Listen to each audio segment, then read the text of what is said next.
Francia Márquez atacó a Abelardo de la Espriella en vivo, y su respuesta paralizó a Colombia. Lo que están a punto de escuchar cambiará por completo su perspectiva sobre la política colombiana. Una vicepresidenta furiosa, un abogado implacable, y un enfrentamiento que dejó al país entero sin palabras. Esto pasó, y nadie, absolutamente nadie, quedó indiferente. Quédense hasta el final porque lo que ocurrió después de este choque político hizo temblar los cimientos del poder en Colombia. Había algo en el ambiente de aquel septiembre que presagiaba tormenta. El gobierno de Gustavo Petro atravesaba uno de sus momentos más críticos. La economía tambaleaba, los escándalos de corrupción salpicaban a varios funcionarios cercanos al presidente, y las encuestas mostraban números desalentadores. Pero quien más sufría el golpe de la opinión pública no era el mandatario, sino su vicepresidenta. Francia Márquez, aquella mujer que había llegado al poder con un discurso de cambio y representación de las comunidades olvidadas, ahora enfrentaba el rechazo masivo de los colombianos. Las redes sociales ardían con publicaciones que la señalaban. Viajes costosos a Europa, gastos suntuosos en ropa y hospedaje, escoltas de lujo mientras los hospitales del Cauca se caían a pedazos. La gente estaba furiosa. Los mismos indígenas que alguna vez la apoyaron ahora protestaban frente al Palacio de Nariño exigiendo respuestas. ¿Dónde estaba la líder social? ¿Dónde había quedado aquella defensora de los derechos humanos que prometió un futuro mejor? Los colombianos mayores, aquellos que habían vivido décadas de violencia y promesas incumplidas, no podían creer lo que veían.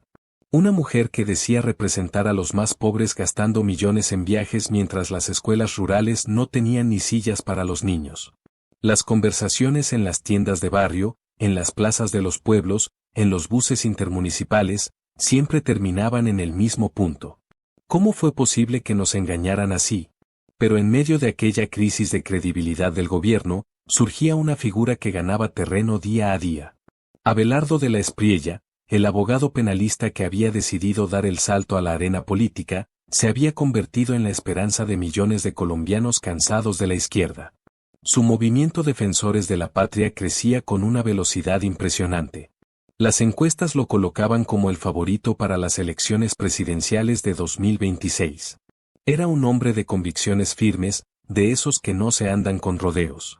Desde Italia, donde residía con su esposa Ana Lucía y sus 4 hijos, manejaba su campaña con la precisión de un estratega militar. Sus videos en redes sociales se volvían virales en cuestión de horas. Defendía el uribismo sin complejos, hablaba de seguridad democrática como la única solución a la violencia que azotaba al país, y no tenía miedo de enfrentarse a nadie. El contraste no podía ser más evidente. Por un lado, una vicepresidenta cuestionada, acusada de traicionar sus propios principios. Por otro, un abogado que había ganado más de 2000 casos judiciales y que prometía devolver el orden y la dignidad a Colombia. La tensión crecía cada día. Era cuestión de tiempo antes de que ambos mundos chocaran de frente. Y entonces llegó aquel lunes 12 de septiembre. Las redes sociales explotaron cuando Francia Márquez anunció que daría una entrevista en vivo esa misma tarde a través de la plataforma digital del canal institucional de la vicepresidencia. El tema principal sería defenderse de las acusaciones de corrupción y mal manejo de recursos públicos. Pero todos sabían que había un objetivo oculto. El nombre de Abelardo de la Espriella había salido de sus labios en varias ocasiones durante las últimas semanas, siempre con un tono despectivo, siempre cargado de resentimiento. La entrevista comenzó pasada las 4 de la tarde. Ella lucía seria, con ese aire de autoridad que intentaba proyectar pero que ya pocos le creían. El periodista que la acompañaba era uno de esos que aún defendían al gobierno con uñas y dientes, de los que le tiraban preguntas suaves como si fueran pelotas de algodón. Pero Francia no necesitaba que la provocaran. Llevaba semanas esperando este momento. Hablaron primero de los temas habituales. Los logros del gobierno, las políticas sociales, la paz total. Palabras huecas que la mayoría de colombianos ya no compraban. Pero luego, cuando parecía que la conversación tomaría un rumbo predecible, ella decidió soltar la bomba. Hay quienes desde su cómoda vida en Europa se atreven a criticar nuestro proyecto de país. Abogados millonarios que nunca han pisado una comunidad vulnerable, que nunca han sentido el hambre de un niño afrodescendiente en el Pacífico. Y tienen el descaro de presentarse como salvadores de la patria. El nombre no fue mencionado, pero todos sabían de quién hablaba. La sala de redacción de los principales medios del país entró en pánico. Los productores corrieron a buscar declaraciones previas de Abelardo de la Espriella. Los periodistas comenzaron a redactar titulares. Las redes sociales se incendiaron. Y en algún lugar de Italia, un hombre de 47 años veía la transmisión con una sonrisa que mezclaba incredulidad y diversión.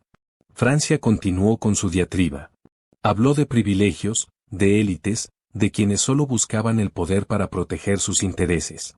Cada palabra era una flecha envenenada dirigida hacia aquel abogado que la superaba por 30 puntos en las encuestas. Habló de uribismo como si fuera una enfermedad, del pasado que no debía regresar, de la violencia que según ella representaba aquella doctrina política. Nosotros no vamos a permitir que los enemigos de la paz vuelvan a gobernar este país. No vamos a permitir que quienes defienden la guerra y el paramilitarismo nos devuelvan a las épocas más oscuras de nuestra historia. Y si hay que decirlo con todas las letras, lo diremos. Abelardo de la Espriella representa todo lo que está mal en Colombia. Ahí estaba. El guante había sido lanzado. Ya no había ambigüedad ni medias tintas. La vicepresidenta de la República había atacado directamente al precandidato presidencial más popular del país. Los comentarios en las transmisiones en vivo eran un río desbordado. Algunos aplaudían su valentía, pero la mayoría la criticaba duramente. ¿Cómo se atrevía a señalar a otros cuando ella misma estaba hundida en escándalos? La entrevista terminó poco después de las 5 de la tarde. Francia lucía satisfecha, como si hubiera dado un golpe maestro. Sus asesores la felicitaban. Creían que habían logrado poner contra las cuerdas a su principal rival político. Pero no tenían idea de lo que se venía. Abelardo de la Espriella no era de los que se quedaban callados. Nunca lo había sido. Su carrera como penalista se había construido sobre la base de respuestas contundentes y argumentos inapelables. Había enfrentado a fiscales, jueces, medios de comunicación y políticos sin pestañear siquiera. ¿Creían que iba a dejar pasar un ataque tan directo? Esa misma noche, a las 9 en punto hora colombiana, publicó un video en sus redes sociales. La producción era impecable. Se le veía en su estudio, con la bandera de Colombia detrás, vestido con elegancia, pero sin ostentación. Su expresión era seria, pero había algo en sus ojos que delataba que disfrutaba el momento. Buenas noches, Colombia. Hace unas horas la vicepresidenta de la República decidió dedicar parte de su tiempo a atacarme personalmente. Podría ignorarlo. Podría tomar el camino fácil y simplemente seguir adelante con mi campaña. Pero no sería honesto con ustedes, con los millones de colombianos que me han dado su confianza, si no respondiera con la verdad. Con toda la verdad. El video tenía apenas 20 segundos y ya había superado el 1.000.000 de reproducciones. Los colombianos dejaron lo que estaban haciendo para escuchar. En las casas, en los buses, en las calles, todos con el celular en la mano viendo aquella transmisión que prometía ser histórica. La señora vicepresidenta habla de privilegios. Habla de élites. Habla de quienes nunca han pisado una comunidad vulnerable. Permítanme contarles mi historia. Nací en Bogotá, sí, pero crecí en Montería. Mi familia no era millonaria. Mi padre era un trabajador honesto y mi madre una mujer luchadora que me enseñó el valor del esfuerzo. Estudié Derecho no porque tuviera contactos, sino porque me partí el lomo trabajando de día y estudiando de noche. Cada palabra era un golpe directo. Pero él apenas estaba calentando. He dedicado mi vida a defender a colombianos de todas las clases sociales. He defendido a campesinos, a empresarios, a estudiantes, a policías, a civiles. Más de 2.000 casos en mi carrera. ¿Y sabe qué tienen en común todos esos casos? Que siempre busqué la justicia, sin importar si el cliente tenía dinero o no. Mi firma ha dado asesoría legal gratuita a cientos de familias humildes. Pero claro, eso no sale en los medios afines al gobierno. La gente comentaba frenéticamente. Los noticieros interrumpieron su programación regular para cubrir la respuesta del abogado. Esto ya no era solo una pelea política. Era un espectáculo que tenía al país entero pegado a las pantallas. Ahora hablemos de usted, vicepresidenta. Usted que se presenta como defensora de los pobres. Usted que dice representar a las comunidades afrodescendientes. ¿Dónde está ese compromiso cuando gasta millones de pesos del presupuesto nacional en viajes de lujo? ¿Dónde está esa sensibilidad social cuando usa ropa de diseñadores europeos mientras los niños del Cauca no tienen zapatos para ir a la escuela? El silencio en los hogares colombianos era sepulcral.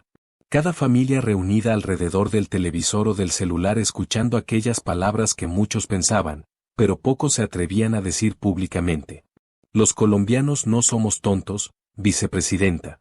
Vemos cómo usted y su gobierno han traicionado cada promesa que hicieron. Vemos cómo el país se hunde en la inseguridad mientras ustedes hablan de paz total. Paz con los criminales, guerra contra los ciudadanos de bien. Vemos cómo negocian con narcotraficantes mientras los campesinos son asesinados en sus fincas. Vemos cómo abrazan a las disidencias de las FARC mientras los soldados mueren defendiendo la patria. Había algo hipnótico en su forma de hablar. No gritaba, no insultaba, pero cada frase era demoledora. Era la voz de millones de colombianos hartos, cansados, desilusionados. Usted me acusa de representar el uribismo como si fuera algo malo. Yo me siento orgulloso de ser uribista.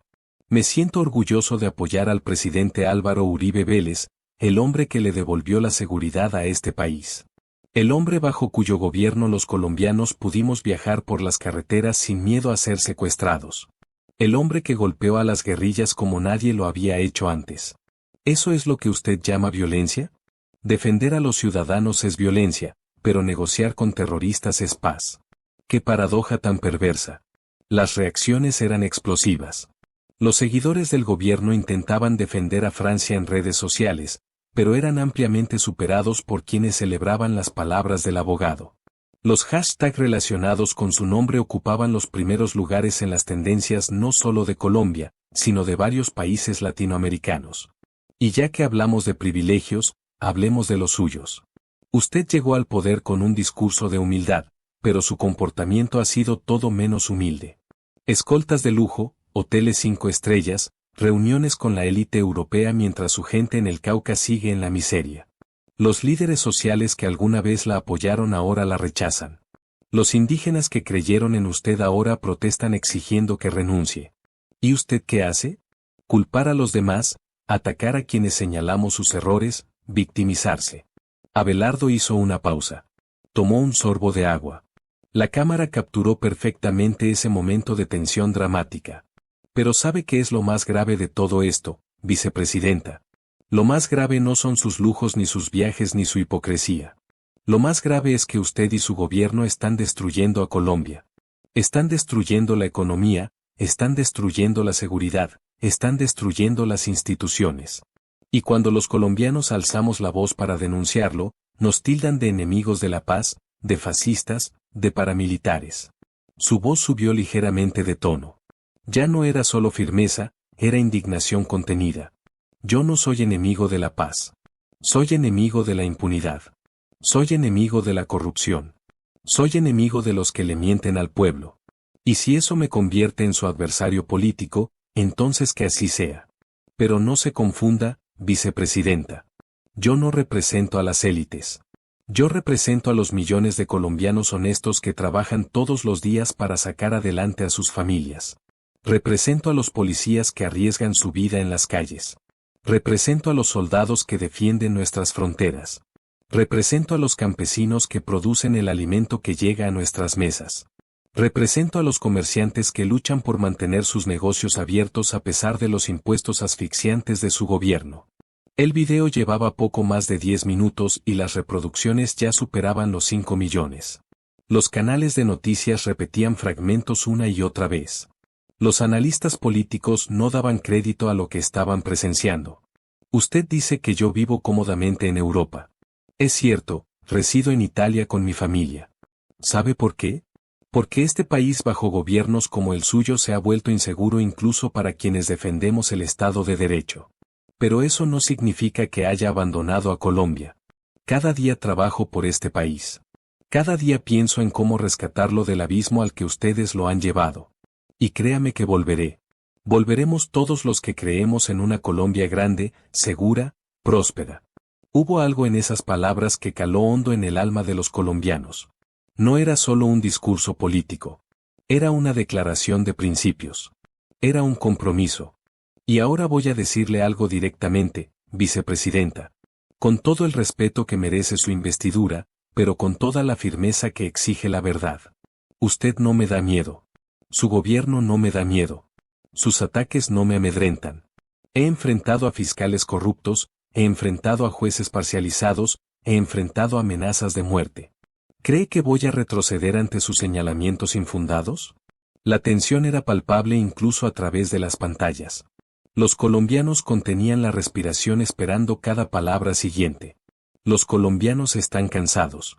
Cansados de la mentira, cansados de la demagogia, cansados de los políticos que prometen el cielo y entregan el infierno. Y en 2026 tendrán la oportunidad de cambiar el rumbo de este país. Tendrán la oportunidad de elegir entre más de lo mismo o un verdadero cambio. Entre la retórica vacía o las acciones concretas. Entre quienes solo buscan perpetuarse en el poder o quienes realmente queremos servir a la nación. Abelardo se inclinó ligeramente hacia la cámara. Sus ojos mostraban determinación absoluta. Así que, vicepresidenta Francia Márquez, si quiere debatir, aquí estoy. Si quiere confrontar ideas, aquí estoy. Pero venga preparada. Venga con argumentos, no con insultos. Venga con propuestas, no con ataques personales. Porque los colombianos merecen algo mejor que el espectáculo lamentable que usted ofreció hoy. Merecen un debate serio sobre el futuro de su país. Hizo otra pausa, esta vez más larga. Y a todos los colombianos que me están escuchando, quiero decirles algo. No se dejen engañar. No se dejen manipular por quienes usan el discurso de la igualdad para esconder sus privilegios. No se dejen convencer por quienes hablan de paz mientras el país se desangra. Ustedes tienen el poder. El poder del voto. El poder de decidir qué Colombia quieren para sus hijos. Y yo les prometo que, si me dan la oportunidad de servirles como presidente, voy a gobernar para todos. Para los que me votaron y para los que no. Para las ciudades y para el campo.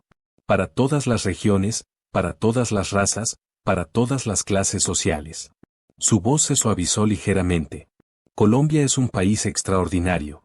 Tenemos recursos naturales, tenemos gente trabajadora, tenemos talento, tenemos historia, tenemos cultura.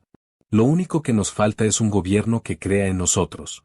Un gobierno que no nos vea como enemigos sino como aliados. Un gobierno que entienda que la seguridad no es fascismo, que el progreso no es neoliberalismo, que el orden no es autoritarismo. Abelardo respiró profundo antes de continuar. La doctrina de la seguridad democrática no es una política de guerra. Es una política que entiende que sin seguridad no hay inversión, sin inversión no hay empleo, sin empleo no hay prosperidad. Es una política que protege a los ciudadanos de bien y persigue a los criminales.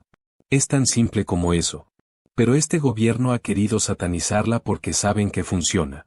Saben que en los años del presidente Uribe Colombia fue más segura, más próspera, más respetada en el mundo. Y eso es lo que ellos temen. Que los colombianos recuerden cómo era vivir sin miedo. Las estadísticas le daban la razón. Los índices de secuestro, de homicidios, de desplazamiento forzado habían disminuido dramáticamente durante aquellos años. Eran datos, no opiniones. Vicepresidenta, usted habló de mis supuestos vínculos con el paramilitarismo. Esa es una acusación gravísima que espero pueda sustentar con pruebas. Porque si no las tiene, no es solo una difamación, es una calumnia. Y las calumnias se pagan ante la justicia. Le doy un plazo de 48 horas para que presente las pruebas de sus acusaciones o se retracte públicamente. De lo contrario, procederemos legalmente. No por mí, sino porque no podemos permitir que desde el poder se difame impunemente a los ciudadanos. Aquello era un jaque mate. Francia había lanzado acusaciones sin sustento y ahora tendría que responder legalmente por ellas. Los abogados del gobierno seguramente ya estaban en reunión de emergencia intentando encontrar una salida. Y quiero aprovechar para responder a otra de sus afirmaciones. Dice usted que yo nunca he pisado una comunidad vulnerable. Permítame contarle algo. Durante mis años como abogado, he visitado cárceles donde defendía personas inocentes condenadas injustamente. He estado en veredas olvidadas defendiendo campesinos desplazados por la violencia. He recorrido barrios marginales de las grandes ciudades asesorando a familias que no tenían recursos para pagar un abogado. He estado en zonas de conflicto buscando justicia para víctimas de la guerrilla. ¿Dónde estaba usted mientras yo hacía eso? ¿En qué marchas estaba mientras yo defendía gratuitamente a quienes no tenían voz? Era un golpe bajo, pero certero. Francia había construido su imagen política sobre su activismo, pero Abelardo estaba demostrando que su compromiso social no era menor. No necesito usar mi trabajo social como bandera política. Lo hice porque era lo correcto, no porque buscara votos. Pero ya que usted decidió abrir ese debate, hablemos de trayectorias. Hablemos de resultados concretos. Hablemos de cuántas familias hemos ayudado cada uno.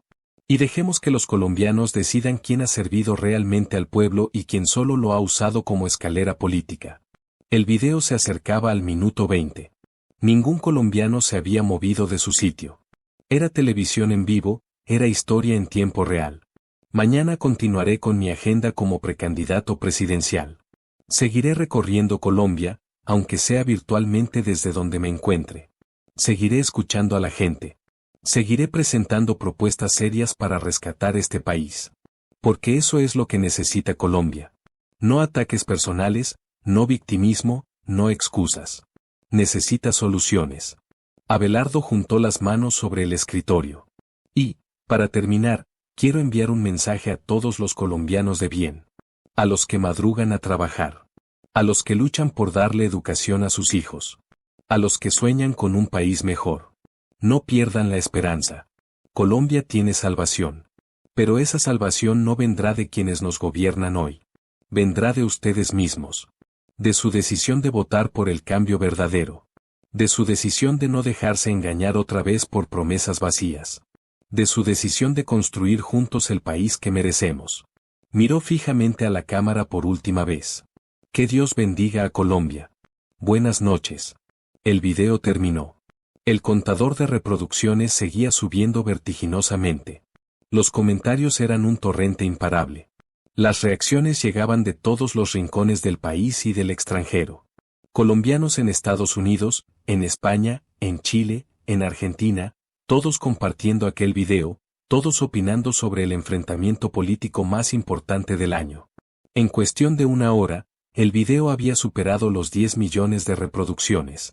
Los principales medios internacionales comenzaban a cubrir la noticia. CNN en español, BBC Mundo, todos hablaban del enfrentamiento entre la vicepresidenta colombiana y el precandidato presidencial que lideraba las encuestas. Pero en el Palacio de Nariño la situación era diferente. Las luces seguían encendidas pasada la medianoche. El presidente Petro había convocado una reunión de emergencia con su equipo de comunicaciones. Francia estaba allí, ya no lucía tan segura como horas antes. Los asesores discutían acaloradamente sobre cómo responder. Algunos sugerían ignorar el tema, otros proponían una respuesta igual de contundente, algunos más pedían buscar una salida conciliadora. Pero todos sabían la verdad. Habían perdido esa batalla. Abelardo de la Espriella había hecho lo que parecía imposible. Había tomado un ataque político y lo había convertido en su mayor victoria de campaña. Las encuestas que se publicarían en los días siguientes lo confirmarían. Su favorabilidad subió 15 puntos. La de Francia cayó 20. Los días siguientes fueron caóticos. Los medios afines al gobierno intentaron desacreditar al abogado, pero cada intento se volvía en su contra. Cuando publicaron una nota cuestionando sus ingresos, él respondió con total transparencia mostrando sus declaraciones de renta y desafiando a Francia a hacer lo mismo. Cuando lo acusaron de elitista, publicó fotos de sus jornadas de asesoría legal gratuita en barrios populares. Cuando intentaron vincularlo con políticos investigados, mostró documentos de los casos donde precisamente él había denunciado corrupción. Era como ver a un maestro del ajedrez jugando contra principiantes. Cada movimiento estaba calculado, cada respuesta era perfecta, cada contraataque era demoledor. Francia intentó responder en varias ocasiones, pero cada declaración la hundía más. Sus asesores le suplicaban que guardara silencio, que dejara pasar el tema, pero su ego herido no se lo permitía. Dio entrevistas donde intentaba justificar sus gastos, donde trataba de explicar que los viajes eran necesarios para la diplomacia internacional. Pero los colombianos ya no le creían. Las imágenes de ella con vestidos de diseñador en París mientras los niños del Cauca estudiaban bajo árboles porque no había salones eran demasiado elocuentes. El gobierno intentó cambiar el foco de atención anunciando nuevas políticas sociales, pero ya era tarde. El daño estaba hecho. Abelardo de la Espriella se había convertido en la voz de la Colombia que se sentía traicionada.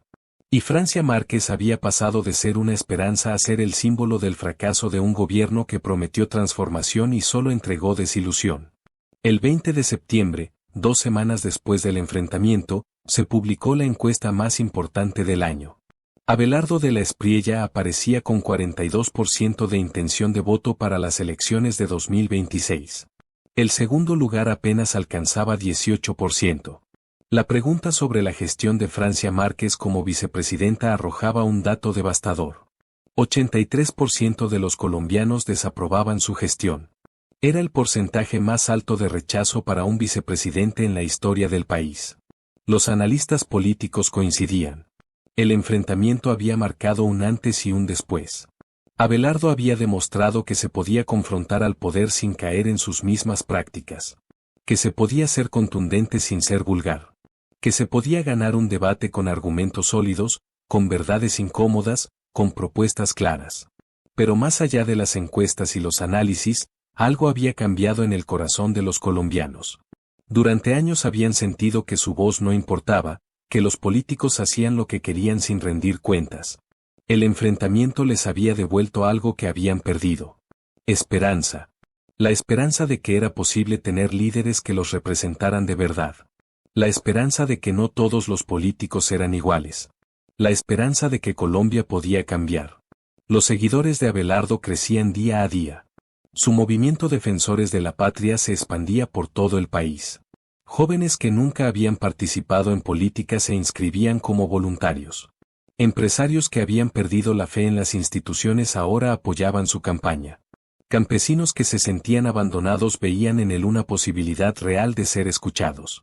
Y mientras tanto, Francia se hundía cada vez más. Los escándalos de corrupción en su equipo seguían saliendo a la luz. Contratos irregulares, sobrecostos en eventos, nombramientos cuestionables. Cada semana una nueva denuncia. Y ella ya no tenía la credibilidad para defenderse. Había perdido su capital político en una sola tarde de septiembre cuando decidió atacar al hombre equivocado. Las redes sociales se llenaron de memes, de comentarios, de análisis. Los jóvenes creaban contenido viral comparando las declaraciones de ambos. Los adultos mayores compartían el video completo de la respuesta de Abelardo con mensajes como, por fin alguien dice las verdades que necesitábamos escuchar. Las familias discutían en la sobremesa sobre el futuro del país con una pasión que no se veía desde hacía años. El 28 de septiembre, Francia Márquez dio su última entrevista sobre el tema. Lucía cansada, derrotada. Intentó una vez más justificar sus acciones, pero incluso el periodista que la entrevistaba, uno conocido por su cercanía al gobierno, le hizo preguntas incómodas. ¿Por qué atacó a Abelardo de la Espriella? ¿Por qué no respondió a los cuestionamientos específicos que él hizo? ¿Por qué el gobierno no presenta resultados concretos en seguridad? Ella balbuceó respuestas sin convicción. Habló de conspiraciones de la derecha, de medios manipuladores, de élites que no querían el cambio. Pero sus palabras sonaban huecas. Los colombianos ya habían tomado su decisión. Ya habían elegido en quién confiar. El último día de septiembre, Abelardo publicó otro video. Esta vez no era de confrontación, era de propuestas. Presentó su plan de gobierno con lujo de detalles. Seguridad democrática fortalecida, apoyo real al campo, incentivos para la creación de empleo, lucha frontal contra la corrupción, educación de calidad, salud accesible. Cada propuesta estaba sustentada con números, con planes concretos, con metas medibles. Colombia, este es mi compromiso con ustedes. No les voy a prometer el cielo, pero sí les prometo trabajo honesto. No les voy a decir que todo se resolverá de la noche a la mañana, pero sí les aseguro que cada día habrá avances. No les voy a mentir con cifras imposibles, pero sí les garantizo que cada peso del presupuesto se invertirá con transparencia. Este país merece un gobierno serio, un gobierno responsable, un gobierno que gobierne para todos los colombianos. El video tuvo un impacto diferente al anterior. No generó polémica, generó confianza. Los colombianos vieron en esas propuestas algo que llevaban años buscando. Seriedad. Profesionalismo. Compromiso real. Las semanas siguientes confirmaron lo que todos sabían. Abelardo de la Espriella había ganado mucho más que un debate. Había ganado el corazón de millones de colombianos. Había demostrado que era posible hacer política de otra manera. Y Francia Márquez había perdido mucho más que una pelea mediática. Había perdido su credibilidad, su imagen, su futuro político. El gobierno de Petro intentó seguir adelante como si nada hubiera pasado, pero el golpe había sido demasiado fuerte. La imagen de su vicepresidenta era ahora un lastre del que no podían deshacerse. Cada aparición pública de ella generaba rechazo. Cada declaración era analizada con lupa y desacreditada en cuestión de minutos. Colombia había presenciado uno de esos momentos que definen épocas. Un enfrentamiento que parecía ser solo otro capítulo de la polarización política, pero que terminó siendo el catalizador de un cambio profundo en la forma en que los ciudadanos veían a sus líderes. Los colombianos habían aprendido algo valioso. Que no tenían que conformarse con promesas vacías. Que tenían derecho a exigir resultados concretos. Que su voto tenía poder para cambiar el rumbo del país. Y que había líderes dispuestos a dar la pelea por ellos sin traicionar sus principios. Abelardo de la Espriella había llegado a la política con un objetivo claro. Rescatar a Colombia del abismo. Y aquel septiembre de 2025, cuando respondió con firmeza y verdad a los ataques injustificados, demostró que estaba preparado para esa tarea.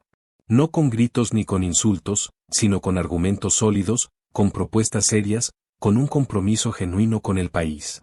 Francia Márquez, por su parte, quedó como un ejemplo de lo que no debe ser un líder político. De cómo la traición a los propios principios termina pasando factura. De cómo los privilegios corrompen el discurso de igualdad. De cómo la soberbia ciega hasta el punto de atacar a quien no se debe atacar. Y así llegamos al final de esta historia. Quiero agradecerte de corazón por acompañarme hasta aquí, por dedicar tu tiempo y atención a este contenido.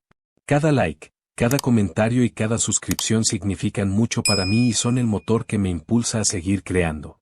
Si te gustó este video, no olvides darle like, suscribirte si aún no lo has hecho y activar la campanita para no perderte ningún contenido nuevo. Tu apoyo es invaluable. Antes de despedirme, quiero recordarte que detrás de cada video hay horas de trabajo, pasión y dedicación. Así que, si este contenido te gustó, compártelo con alguien más y ayúdame a llegar a más personas. Gracias nuevamente por estar aquí, por ser parte de esta comunidad. ¿Crees que Abelardo de la Espriella podría ser el cambio que necesita Colombia? Deja tu opinión en los comentarios.